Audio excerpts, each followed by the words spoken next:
Do you still listen to music on cassette tapes? Do you still connect to the internet with dial-up? No? Then why are you still using a data warehouse? The data warehouse had a great run, but it's outdated. It wasn't built for 90% of today's data. It can't handle modern use cases like machine learning. It's time for a new paradigm. The Databricks Lakehouse brings all your data together on one open platform so you can tackle every use case from BI to AI. Discover Lakehouse at Databricks.com. You know when you order a new video game, or a golf club, or a blender, and then it arrives at your door, you get a little thrill. Imagine how much more thrilling it is when you order a new car. With Nissan at home, you can shop for the perfect ride and order it without ever having to go anywhere. Sure beats a golf club or a blender. Buy a new car entirely online with Nissan at home. Delivered direct from dealer to driveway. Thrill starts here. Services may vary at participating dealers, subject to applicable law. See dealer for details. Miami, home to sun, sand, water, plus books, new ideas, author conversations, and the Miami Book Fair, the nation's largest gathering of readers and writers of all ages. Mark your calendar for the 38th edition of the Miami Book Fair, Sunday to Sunday, November 14th to the 21st, bringing together the greatest thinkers of our time, in person and virtually, talking about the issues of the day with audiences of all ages. Join the conversations about sci-fi, the environment, American politics, and world history. Participating will be authors with new fiction, nonfiction, memoir, and essays. Chris Matthews, Channing Tatum, Alan Cumming, James Patterson, and Twilight's Marissa Meyer, too. All this and more at the 38th edition of the Miami Book Fair, November 14th to the 21st, 2021. All coming together for 1 week, in person and online. Do join us. More information at miamibookfaironline.com or follow us at Miami Book Fair. For maximum customer engagement and retention, choose CleverTap.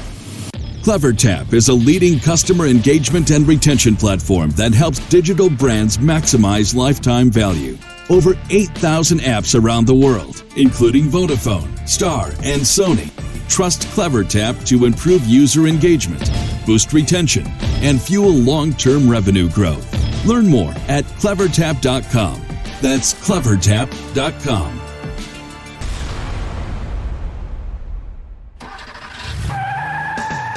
Are you looking for the best in WordPress speed, security, and scalability? WP Engine is a digital experience platform for WordPress, powering digital experiences for large brands around the world. With easy-to-use site management tools and powerful do-it-your-way development features, WP Engine gives you the flexibility to build it your way. Improve your SEO and conversion rates with a faster site on WP Engine. Learn more on WPEngine.com. Welcome to Webcology. Webcology is the show that takes you into the deepest and darkest ends of the ecosystem on the internet. Our guides will take you on a journey into web marketing and bring you the experts and the information so that you can further explore the web marketing world. Now, here are the hosts of Webcology, Jim Hedger and Dave Davies.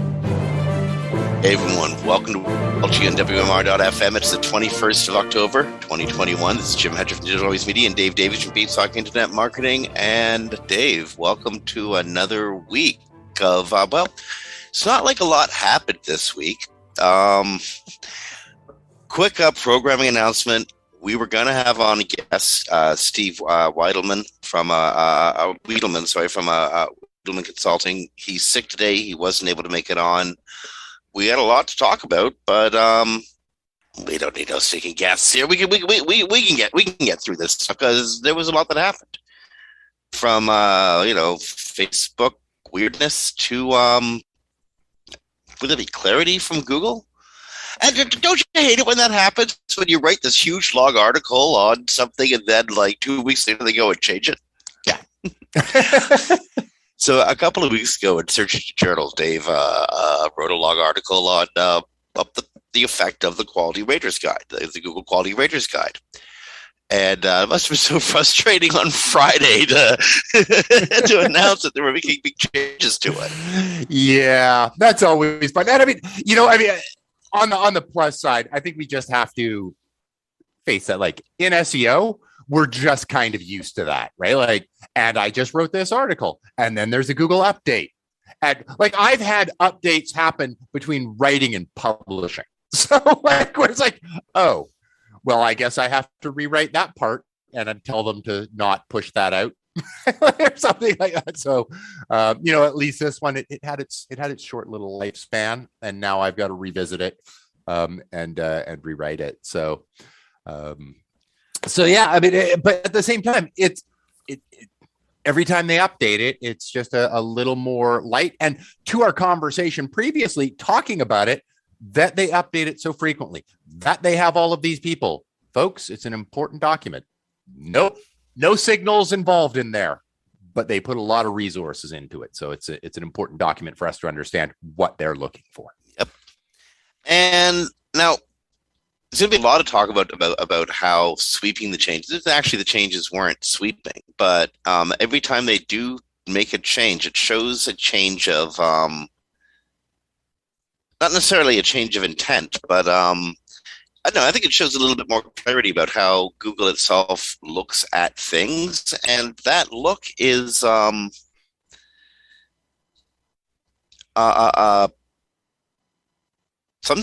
right about now feels like it's often narrowing in topical focus.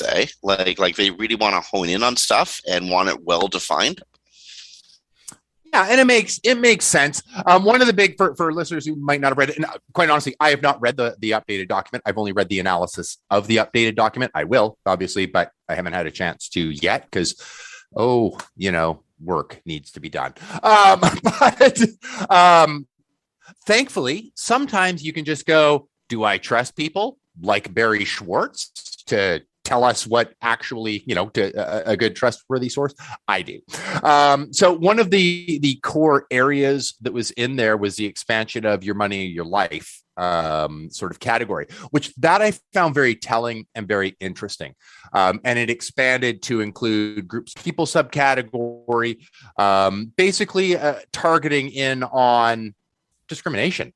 Really, like I mean, where they're actually like highlighting, and I don't know how it's written in there, and that's my problem. I don't know how they've written it in to be, how are they grading this? I can't tell you the grading, but I can tell you exactly what the document says. Right, because I got it right in front of me. Yeah, and I mean, can anybody argue that a classification of this thing should be as grading by the quality of a website? Does it discriminate on people? Now, I know that you could easily come in, and I can see cases where we'll be dealing with edge cases of things that will sort of get blurry, where it isn't a hard and fast sort of rule from a quality rater's standpoint. From your ethical standpoint, you'll have hard lines. I'll have my hard lines. Everybody has their hard line, but from a quality rate where you're having to look at things and go, okay, this is a actual scientific journal that might make this claim or that claim that actually relates to gender or something. I think they'll get a bit blurry there, but I think this your exact example speaks to the role of the quality rater and what they're supposed to do. Yeah. See, those decisions aren't made by quality raters. They're made algorithmically, at least right. as you and I will see it, as Google search users, right? Right. And what the quality raters are doing is assessing Google's, basically the QA people are assessing Google's assessment. Right. They're not assessing the websites so that those websites will change in ranking immediately based on what the QA assessor sees. They're assessing how Google is looking at the website. And, you're right, there's going to be edge cases. And in some cases, there's going to be quality assurance persons who disagree with each other about the exact same example. And that's why they have thousands and thousands of them. Yeah. So over again, thousands of samplings, you get a pretty good median average, eh? Well, indeed. And you can see the importance, like just going back to that example, where we do have these thousands, that is incredibly important. And how is Google supposed to learn that in this document when you say, I'm just going to make probably a really bad example, but if massive studies came out and it said that in this task, women are inherently better than men at this specific thing. How, like, but it's a scientific, like a large, trustable source that just happens to make this claim that the way they're wired, this happens to be that.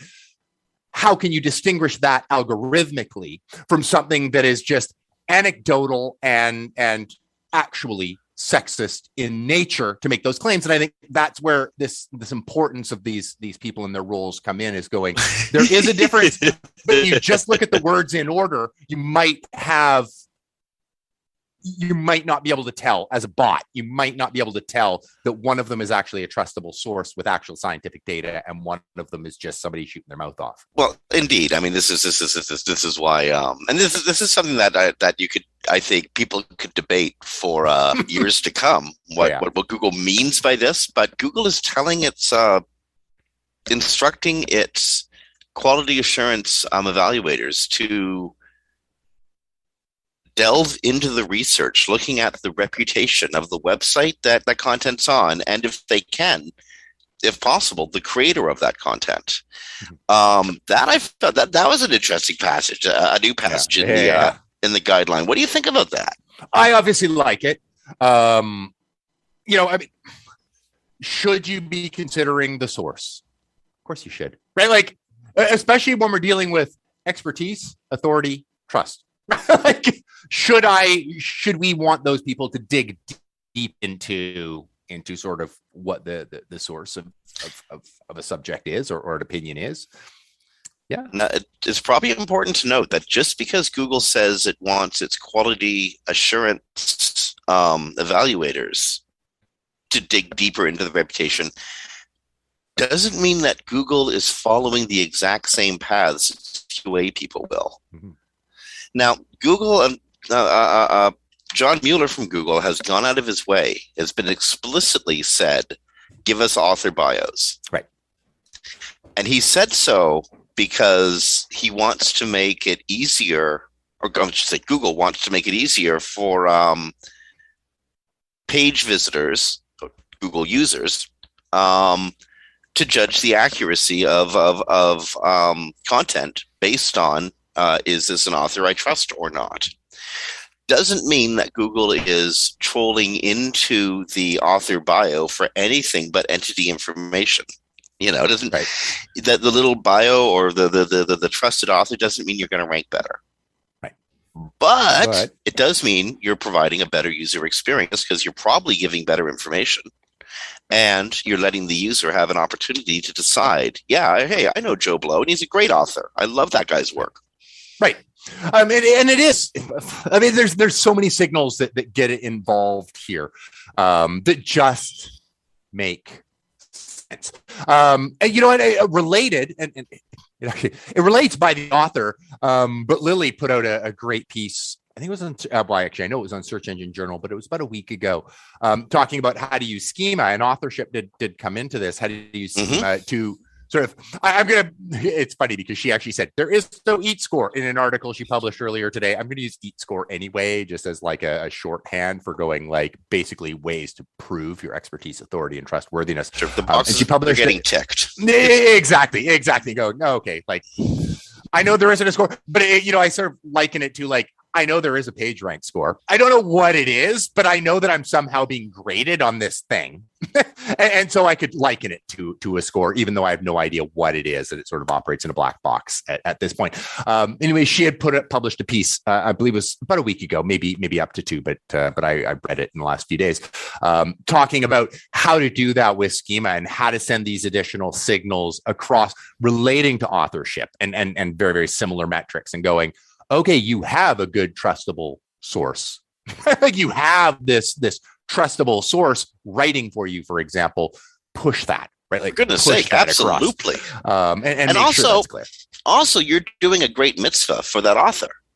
Yeah. You're doing a wonderful mitzvah for that author. You're helping identify he or they with their entity blocks. Oh, yeah. I mean, well, now we're just checking all the boxes, aren't we? And there was that element of going like, okay, and this is this author, and they are the same as this.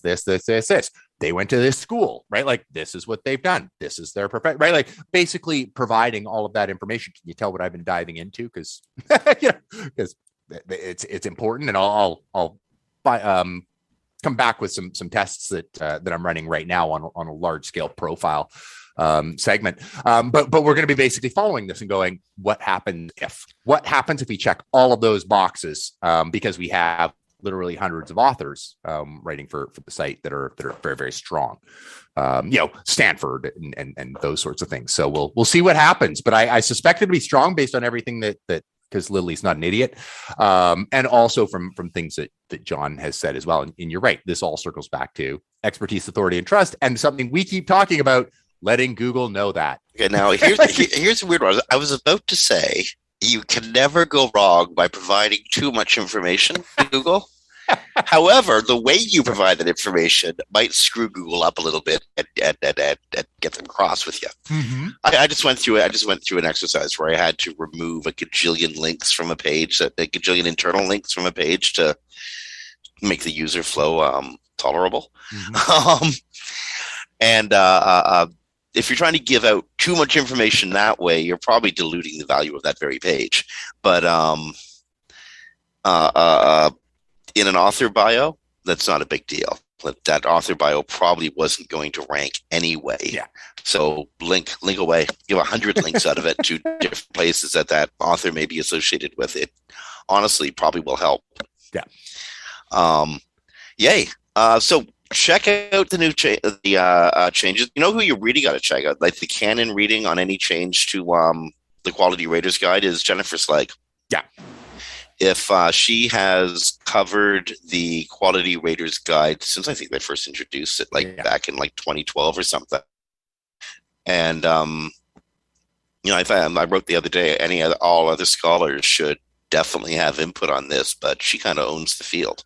Yeah, I think she has a bat phone that calls Gary Eyes or something to ask him questions. I don't know, but she seems to always have an inside scoop and a depth of sort of information on them that is you're right, because she's been doing it forever.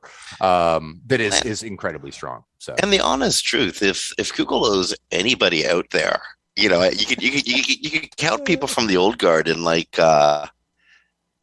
whether they owe Google or Google owes them. And I'd say Jennifer Slegg is one of the people Google owes them for just massively popularizing the AdWords program. Where you put ads on your site and drew revenue from it. Mm-hmm. Mm-hmm. AdSense, the AdSense program. Anyway, check out the changes to the Quality Raters Guide. Other changes, they define what low quality content is. Talk about page structure a lot. They simplify a number of definitions. So in case you're wondering what Google might mean by this, it's easier to understand, but again, more honing in on topical relevancy. They're really telling their quality assurance people to look at signs of life on a page. Typos, spelling mistakes, good layout, stuff like that is important to them.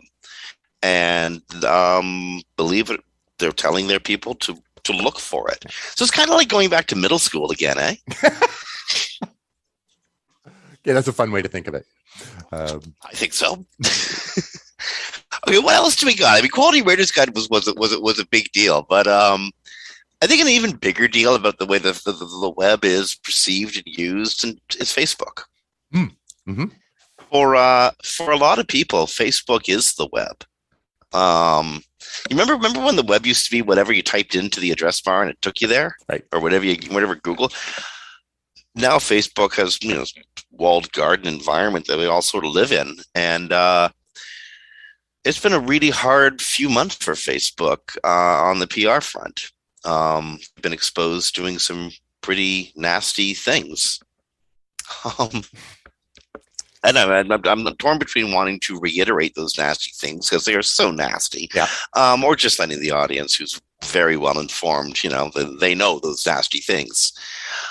So what do you do when you're in a pickle like this? When the regulators are breathing down your neck and even your like right hand Sheryl Sandberg avoids your phone calls because she only has bad news for you anyway. Like, what do? You do the smart thing. You rebrand. You start calling yourself a new name. My name's George. That guy over there, that Mark guy, I don't know him. I'm George. Yeah, well, he was a dick, but I'm George. I'm good. Yeah. That's actually, I think it's a bit more complicated than that, but you can excuse people from drawing that from the story, eh? So Facebook is rebranding. It's going to call itself a new name. Doesn't know what it's going to call itself yet. And what do you think? Yeah, I guess it makes sense. Like I don't like. There's a bit of like gray sitting in there, so I don't know how this is going to be playing out and whether that actually functionally impacts regular users. Like, how often do I say, you know what? When I'd like to do search, I head over to Alphabet, right? Like, no, but that is the parent company of the search engine that I use most of the time. But I never think of them that way, right? It's Google. What's one of the biggest tech companies in the world? Google. Nope, it's Alphabet, right? Like, we think of it. So will this really change functionally anything that we all sort of think about? Well, actually, in this case, very possibly. And I'm saying that because Facebook is going to rebrand. Probably it's Alphabet. Alphabet is a great example because it's probably exactly what Facebook is doing. It's dividing its business from its properties, or dividing its business end of things from the properties like Instagram and Facebook and WhatsApp. And the regulators are breathing down its neck. Facebook knows it's causing harm to the country and to communities in the country. It knows that. There's no question about it. And it's likely to be held to account for election interference in the future. Congress wants to talk to it about it. And after the information released by the whistleblower a couple of weeks ago, it would just be easier if a different company did all that stuff in the future. But also, and this isn't Mark Zuckerberg blowing steam or trying to pull a fake here. I think this is for real. The internet is about to undergo a fundamental shift. It's going to go from the 2D environment that we live in now to a 3D virtual environment that I don't know when that's going to happen, but there's no question it's going to happen. And Facebook wants to be out in the very front of this. And I mean, honest to God, Facebook is freaking boring when you think of what the metaverse is going to be. And so you can't call yourself Facebook. That's not inspiring. Right. It's Metabook. You know? You do bring up a good point because of the scope of what they do, like which we know about. Like you don't think Facebook, Oculus, right? Like, but they are, and the breadth that they sort of have into different spaces. I think you bring up some very, very interesting points. I am looking forward to the official announcement because I think part and parcel with that will be, and here's the other exciting things that are coming to Facebook, right? Like it's actually right after that statement. I suspect they'll be going into the explanation of why, but probably wrapped in and here's what's coming, right? And very, very, there'll probably be some, it'll be like a Google I/O conference, right? Like it probably will be a very interesting push, but I suspect where Google I/O, we end up talking about Mum and Lambda and things like that after those. I suspect in this one, we'll be talking about devices and formats. To your point, right? Like that we're going to be talking about the broader scope. And it really is, and you, I think, alluded to that, it is Facebook's to lose. When most people wake up in the morning, do they pick up their phone and click a great big G and go, I've been wondering all night about this, and then run some miscellaneous query, or do they click an F and open up to see what their friends are doing? When Google had, there was a while there, I think it was 2008, maybe pre-2008, where Google was giving you a customized home screen. I was actually opening to Google then. I really was, because I got my news and I got stock information. Found out that the Leafs had lost again. I got all the information I needed right there.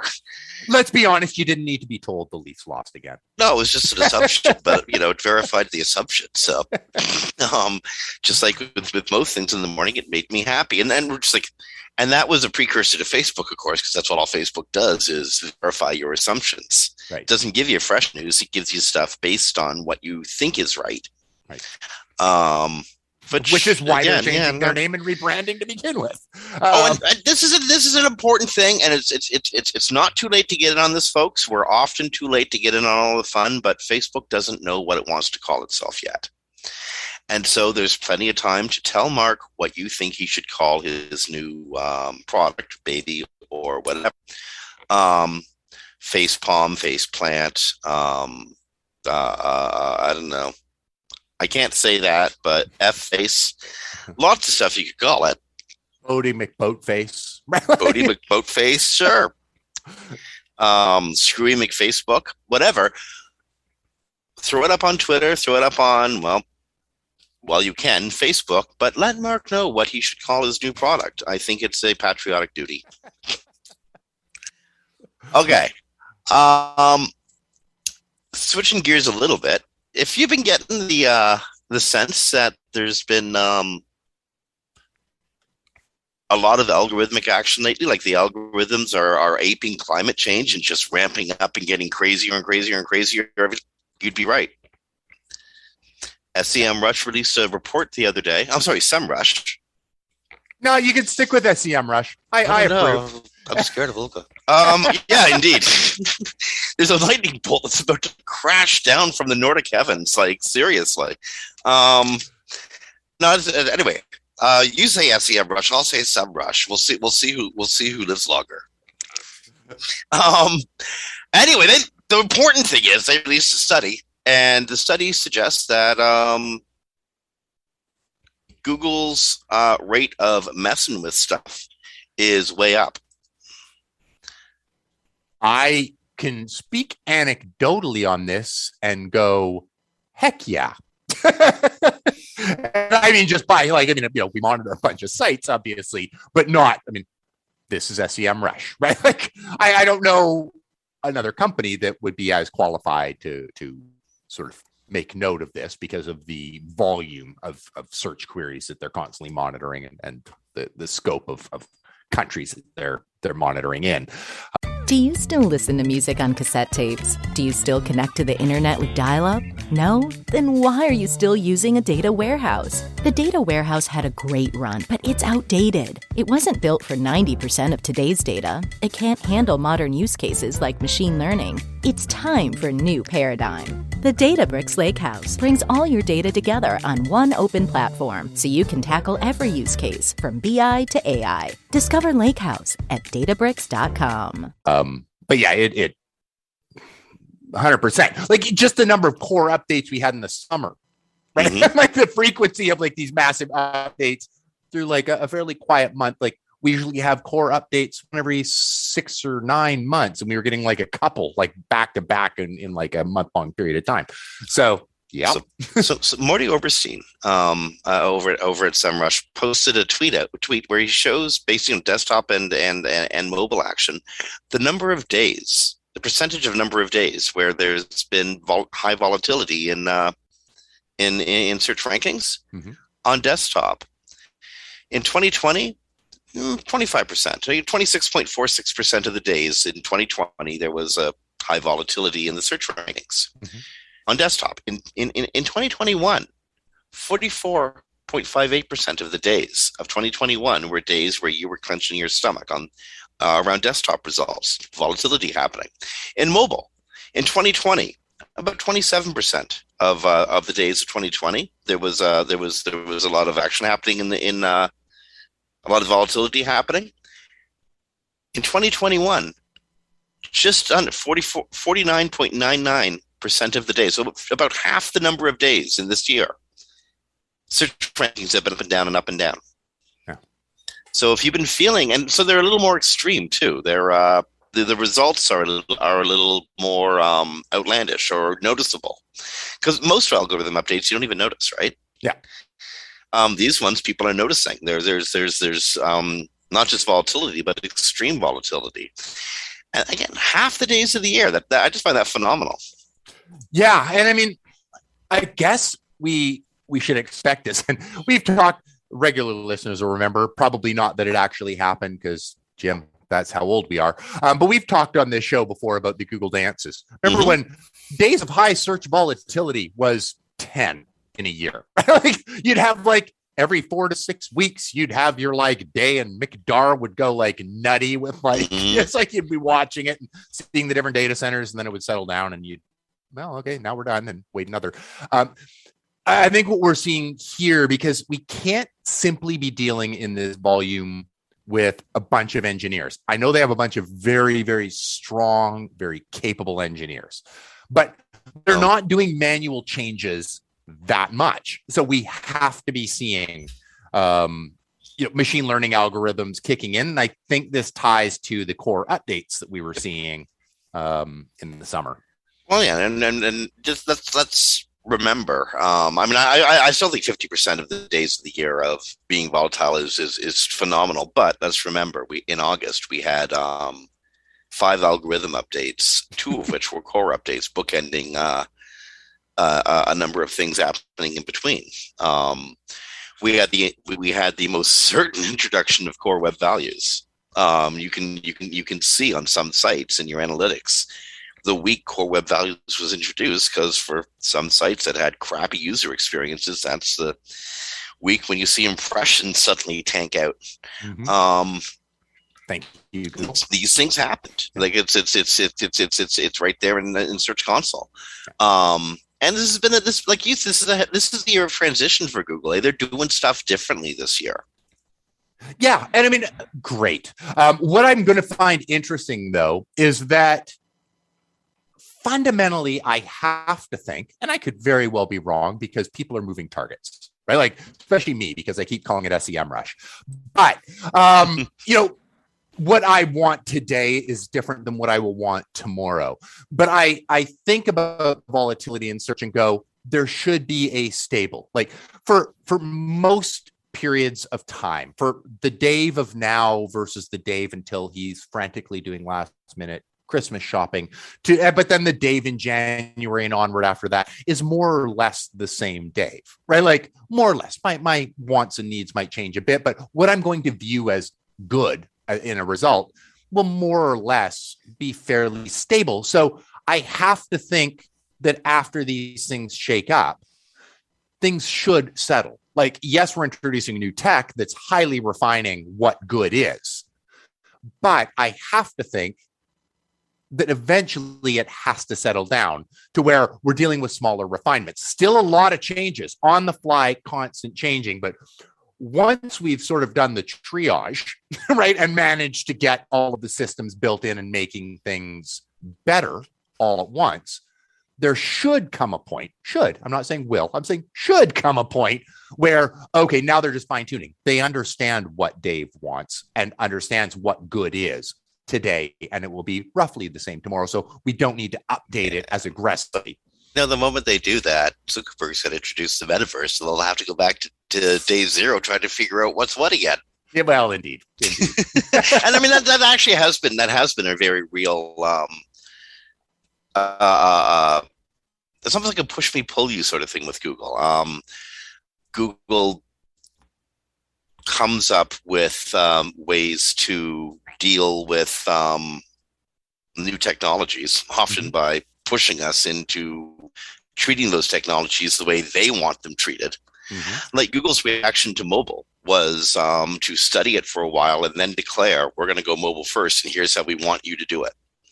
Right. And if you don't do it this way, all your desktop stuff, you're going to lose all your desktop stuff. Right. Knowing full well that business to business is all desktop. So we're going to conform to your mobile rules. Right. Google looking several years ahead to create the web it wants or will need. And then of course they're doing that. They're like Google. Google is like Walmart when it comes to purchasing. They use their massive heft to get the smaller players, read us, to do what they need us to do. Yeah. Yeah, and I get it. Except the difference is, like, at least at Walmart, they still have to pay for stuff. Google's just like, do this, and we all do. They're not even paying us to do it. They're just like, just do it because we said so. At the same time, understanding the enormous task they have of trying to index and keep control and like monitor so many people going in so many different directions with so many different types of sites and so many different needs is highly challenging. Like, they have a very, very difficult job. So I do understand, and they generally tend to be pretty good at giving us big warning shots across the bow, them occasionally going, all right, kids, we need y'all to do this thing. Like, all of you need to do it now because it's make our lives a lot easier. Well, I'm going to take it a little step further. Google pushes us around and they tell us, you got to do this now. Absolutely. But also, there's the spokesperson, the quad spokespersons, Danny Sullivan and John Mueller and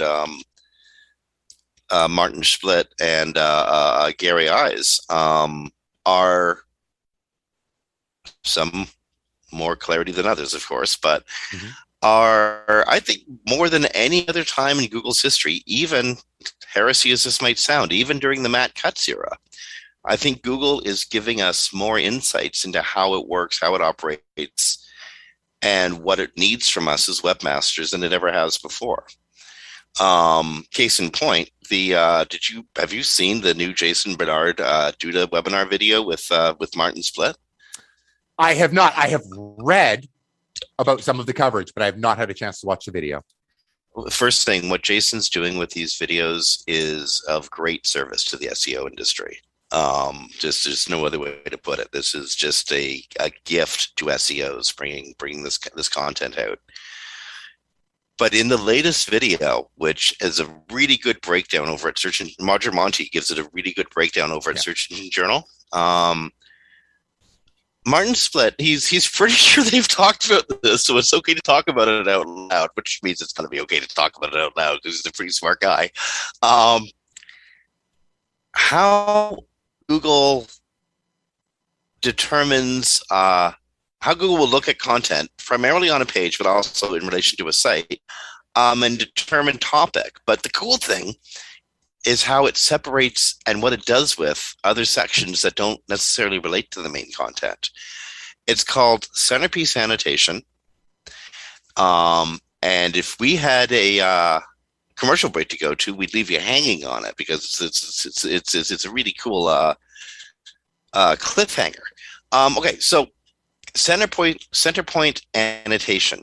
Or centerpiece annotation. You're gonna hear this phrase used a lot in the future. It's a googly term. It doesn't mean exactly what it says, but once you hear it, you'll get what it means. The center is the core of the information, what the page is about. So say the page is about blue widgets, okay? Mm-hmm. All the content that relates to blue widgets is the centerpiece. But there may be other kinds of content. You're the stuff you put up in the navigation, the stuff you put down in the footer, and that'll be common to every page. That has very little to do with the topic of blue widgets itself. So that's a form of secondary content, tertiary content, stuff that means almost nothing to Google in relation to your main content, to the center piece content. And this is the neat thing, and I'm not sure how I feel about this, and maybe I heard wrong, and maybe I'm interpreting wrong. So, when Martin said we take,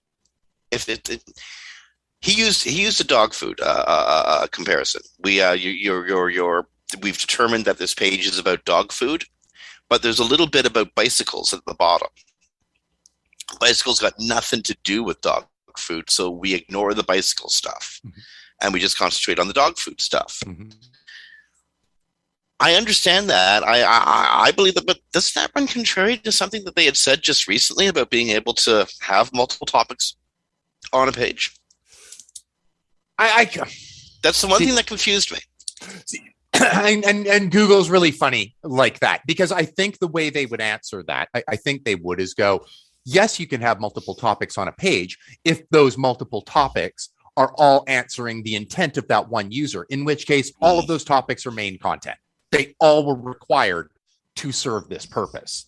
I think that's so it depends. Is I think how they would answer that. What I find interesting about this announcement, and that it timed so nicely with their updating of the Quality Raters guideline, is it is in the Quality Raters guidelines. They call it main content. They go basically look at everything that answers that user's intent. That's your main content. Take all of your advertising. That's a content type. Everything else is secondary. Right? It's a pretty easy way to do that, and it's totally right. It's like, take what answers the query, take out the advertising, everything else is secondary content. Navigation, recommended reading, right? Like that sort of thing, right? To what you were talking about earlier. So I find it interesting that he's talking about it here. I like the term he's using a lot better. Centerpiece annotation. What a wonderful way to word that, as opposed to like main content, because main content actually is a little more vague. It's defined in the guidelines, so it's much clearer what it is. But I think centerpiece, yeah, we all know, and it's usually actually in the center, so that works. If anyone out there wants to catch up on this video, go over to Search Engine Journal. Roger Montti's, I think it's the last piece he published. So it's like only a few hours ago. So it's front and center. Yeah, I thought just type Jason Barnard into Google and you're bound to find it. Yeah. But again, these webinars that Jason's putting up, they're going to become not literary canon, but they will become canon in the industry moving forward. I love also, and I'm sure he does too, that you said just search Jason Barnard, and I'm sure it's there, because I hear that guy knows a thing or two about brand SERPs. I hear Indeed. A little bit. Well, he does face a problem, right? There's only so much room on the front page of Google. What are you going to do? Can't keep stacking stuff in there. You're making a problem for yourself there, Jason. Okay, what else we got here? What did you think about Big and Yandex's big joint announcement? IndexNow. Oh, yeah. I went, and if Google gets in there, if I was managing mass brands, though, like if I was the SEO at Amazon, where just that extra split second, it might only be 3% of the search traffic we get. I don't know what Bing's percentage of Amazon traffic is, but let's say 3%. The extra half an hour of potential sales that you would get by getting indexed just a little bit faster, getting indexed now, could lend itself very, very nicely to high profits. I think for most webmasters, though, not so much, but it'll end up just getting baked into most CMSs anyway. Yeah. And so there you go. Like it'll just be there for you. And hopefully Google does get in there, because I think the current mechanisms are a little clunky. They are. I mean, most CMSs have sitemaps that update nightly. Yeah. You're informing Google almost all the time. You're informing Bing almost all the time. Yeah. Don't know if you're informing Yandex almost all the time, but you could be with IndexNow. Indeed. But if you're a major publisher, for example, 24 hours is a long time.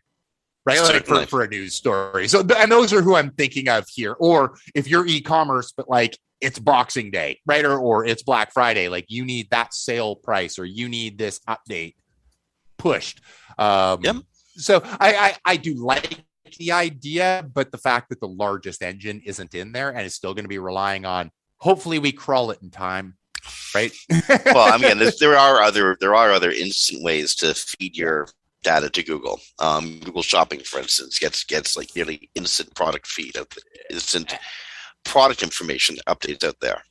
Absolutely. And something like I use it often, and I'm sure most of our listeners do, but just a reminder, if you do have a cornerstone piece of content, you're like, this is important.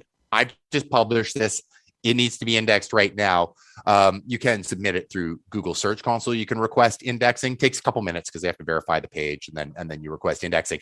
It doesn't say it'll be instantaneous, but it prioritizes it for the next time they're going through your site to index. So it will make it the next thing.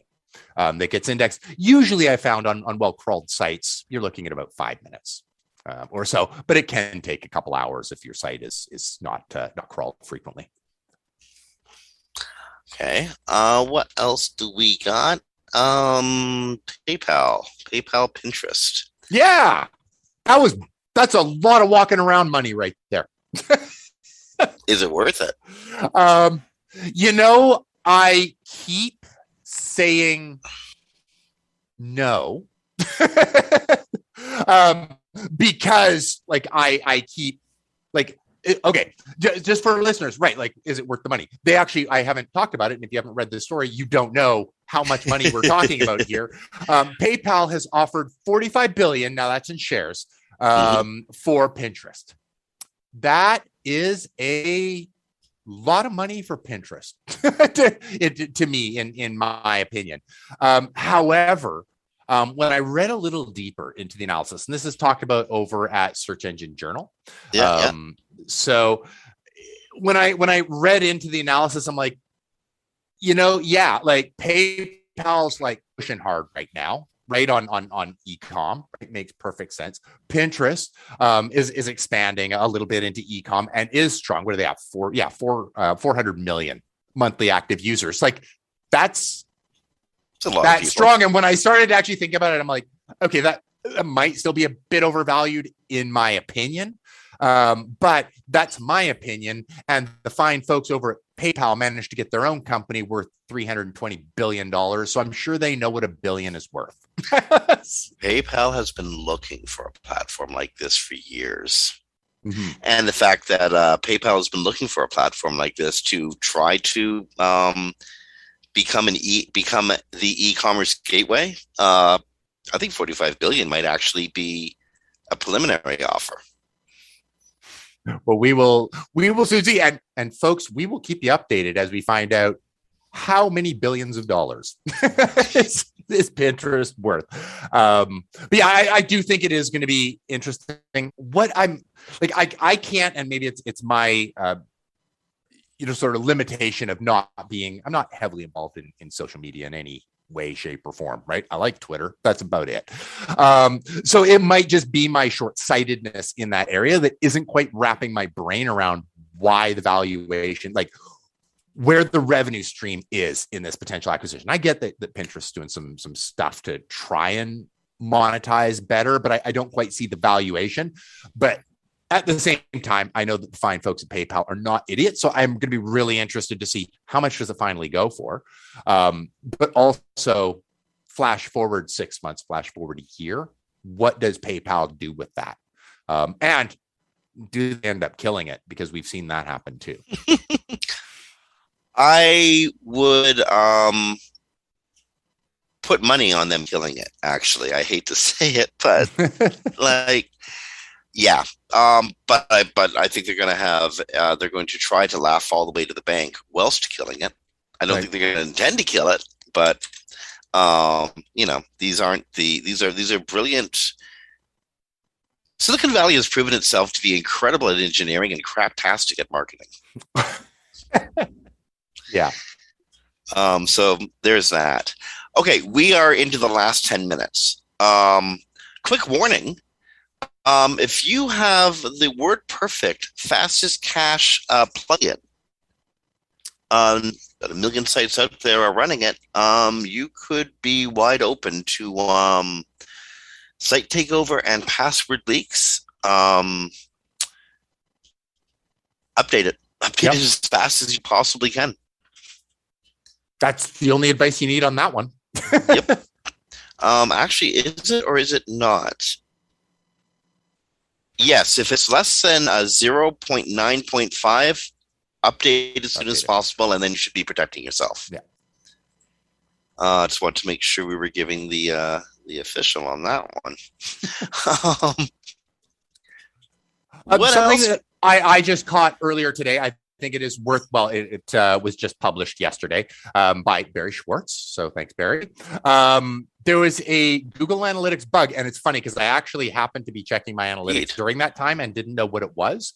On the 18th, between about 7:30 and 8:30 a.m., there was a Google Analytics bug, and it resulted in unrecoverable data loss. So, is that where everything from the 16th forward went? No, seriously, I was looking the other day, and then it cut off on the 16th. And no, this is, you're referring to Search Console, are you? Search Console, yeah. Yeah, no, this is in analytics. There was actually, your analytics data is, you've lost an hour that day. So if you see a drop that day, that's what it is. I know I've already annotated my analytics. I'm going to be annotating it again with some guesstimates. Like I'm going to be going back and going, okay, here's where the losses were. Here's sort of like what I can guesstimate it would have been based on the timeframes around it. But just put an annotation on it, so next year when you're doing your year-over-year analysis, you remember what it is, and when you're looking over time and see this day that has just a bit less traffic than maybe it should have. That's what it is. So just to make everybody aware, and it was interesting because I happened to be in there and I was like, oh, there must just be. I didn't even really process. There must be a real glitch. I was just like, oh, okay, something must be wrong on my end. Right? Like I didn't even think of like, oh, they're actually just not collecting data properly right now. Turns out that's what was going on. So yeah, this is kind of happening with frequency. Yeah, complex systems are tough. Unfortunately for them, they're dealing with also like mission critical core systems. But at least they were able to identify it. This would be a spot where it'd be nice if they just dropped that annotation in for people automatically. Well, then they did that on the August 24th, where they lost a day of data. Eh? Yeah. So and who knows, they may. Something I would be completely remiss to not bring up. Your friend of mine, he has been on our show. One of my favorite people in search, Frederick Dubu of Bing and Bing AI, has announced that I'm not actually sure where he's going. But I know he announced that part yet. Yeah, I know he's leaving Microsoft. I'm super excited to see where he does go. His sort of like I found it sort of humorous the way he wrote his sort of exit, and part of that story being he joined when he was 23 with sort of no big career goals or plans, and rightfully, and he called it there. He's like, I was 23. I'm like, yeah, that sounds like me at 23, right? Like, except I wasn't working for Microsoft, but it was just sort of like, well, I guess that's what I'm doing for now. And then 13 years later, he was still doing it. And one of the prominent people in our industry doing it. He's now moving along, and I am going to be really excited to see where he goes. But I am sad to watch him leave because he was one of my favorite people at conferences. Really nice guy. Well, for what it's worth, you're going to see him. Yeah, everybody we've known who's been in that position has landed on their feet and somehow remained involved in the search community. Jeremiah Andrick, Dwayne, and now Frederick. So indeed, my only concern is he's also like super smart in AI, so he might just go off and work in that space instead. But either way, we'll all be watching. And you know what? Maybe next week we'll know, and we can talk about where he's going off to. Absolutely. Okay, here's one that we shouldn't have to tell you. I don't even know why it's there, but somebody asked, so obviously people are wondering. If you set the link to open to a new window, what did you expect? It opens to a new window. It doesn't do anything else, and it doesn't get you a ranking advantage at all. I don't even know why you thought it might, you stupid person. Yeah, I'm not really sure what was going on with that, but at the same time, I try and be. You know what it is? Kind. Barry plants those stories for us. That's what it is. That must be it. I blame Barry. Every Thursday morning, he puts in something dumb just to see if we'll say it. Yeah, he probably sits there. They did. I got my name on there one more time. One more thing. Like I think we have time for one more story. For sure, we got time. One that I'm really, really loving right now, and this relates to video, and I've already started to piece together some action items to work with. Came out 9 hours ago on Search Engine Journal from Matt Southern.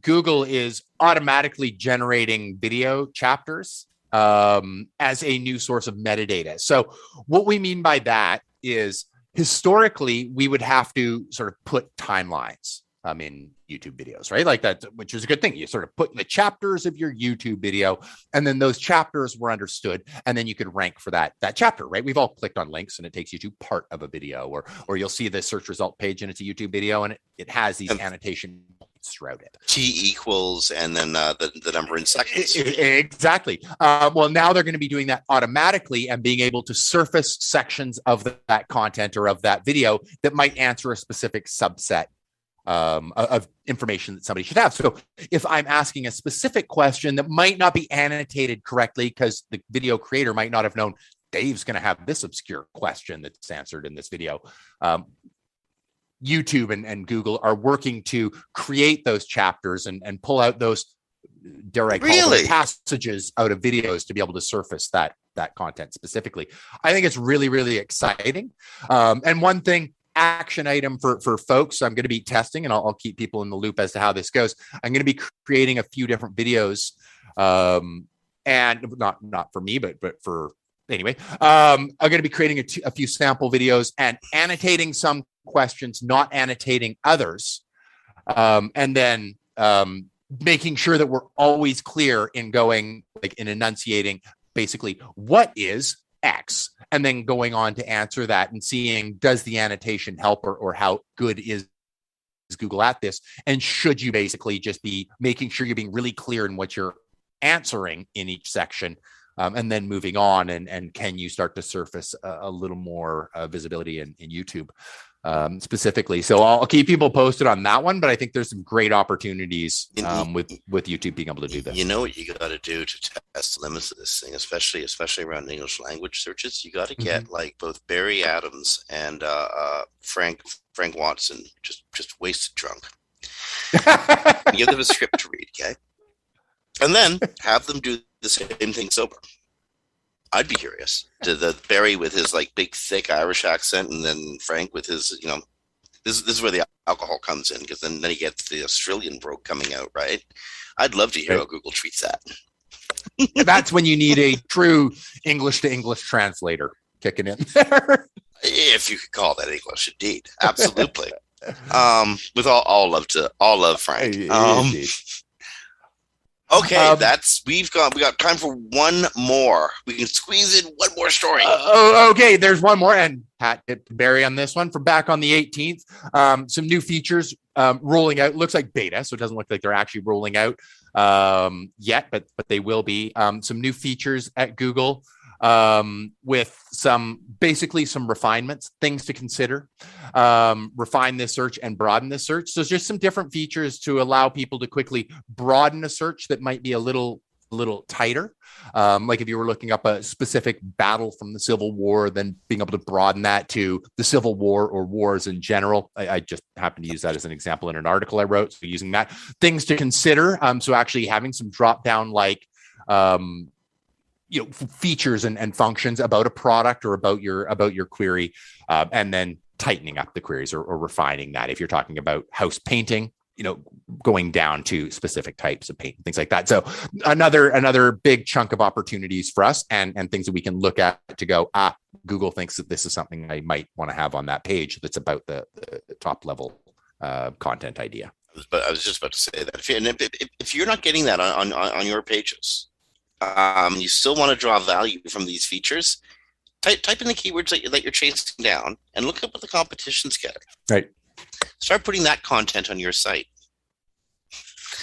Put examples of that kind of content, because those are questions people are asking. Google is drawing that information off of your competition site for a reason. Yep. That it's there in the search results screen is a signal to you. Absolutely. Okay, and we're getting the signal from the studio that we've gone around the entire clock, and it's the top of the hour. So, first off, thank you very much to Brasco and the WMR Studios for producing this thing. And on behalf of Dave Davies from Beanstalk Internet Marketing, this is Jim Hedger from Digital Always Media. Go get vaccinated. Just do it. I could give you this whole spiel on why you should, but I've been doing that for weeks. Just go do it. That's it. Rank well, be kind, be good to each other, and we'll talk to you next week.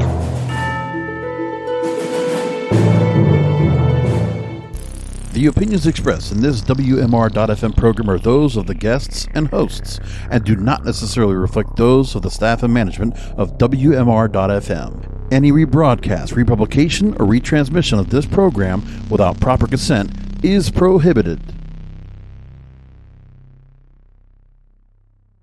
Hi, I'm Pete. I'm an IT manager / superhero. Pete, bad news. What happened? I put a very expensive latte on top of my car, drove off, and it spilled. It's bad. How's that my problem? Oh, my laptop was up there too.